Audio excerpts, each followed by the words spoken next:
दोस्तों स्वागत है आपका अपना चैनल ZR होम्स में।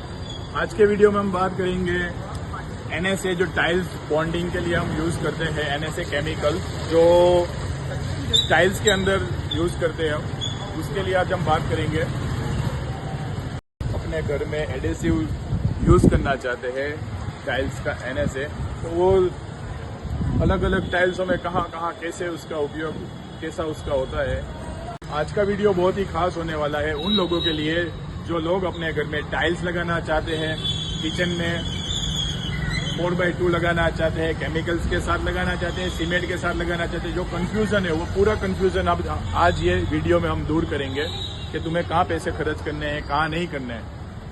पूरा की जो बैग है उसमें लिखा हुआ है कि आप सीमेंट और रेती इसके साथ मत मिलाना, लेकिन फिर भी हमने एक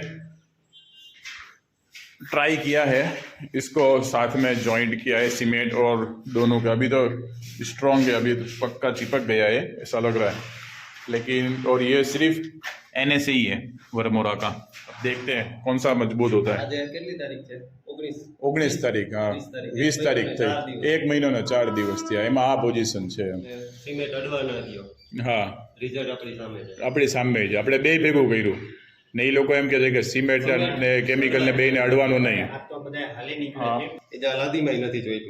નથી દિવાલમાં જોઈતું, આખી પપડી એમને અલગ જ પડી ગઈ। હા, અને આપણે મિક્સમાં વાપર્યું હતું ને, હા કેમિકલ અને સિમેન્ટ, એ બધાયમાં ચોટેલું છે। સામે દિવાલમાં પકડ કરેલી છે, આમાંય ચોટેલું છે ને આમાં આખું નોખું જ પડી ગયું। ખડવા ટાણે કયું મજબૂત લાગ્યું, આ કે આ સિમેન્ટ અને કેમિકલ મિક્સ વાળું મજબૂત લાગ્યું ને, અને આ નકરા કેમિકલ વાળું આ જો અહીંયા નથી અને નથી દિવાલમાં ચોટેલું, અને અહીંયા આપણે ચોટાડ્યું હતું તો એમાંથી એ સાફ થઈ ગયો। અને આ રેતી અને અરે સોરી સિમેન્ટ અને કેમિકલ્સથી ચોટાડેલું એટલે અહીંયા ચોટેલું છે, હજી મજબૂતીથી પકડી રાખ્યું છે। અને પ્લસ ટાઇલ્સમાં પણ પ્લસ આમાં વેટ્રીફાઈડમાં હજી સુધી મજબૂતીથી પકડી રાખ્યું છે એને। વાહ ભાઈ। અને આ કેમિકલ જો આ તોડી નાખ્યું હાથેથી, આખી પોપડી એની નોખી પડી। હા, તો તમે જોયું હશે મિત્રો કે અમારા કારીગરે 30 દિવસ પછી કેમિકલ્સને પાર્લેજીના બિસ્કિટની જેમ તોડી નાખ્યું।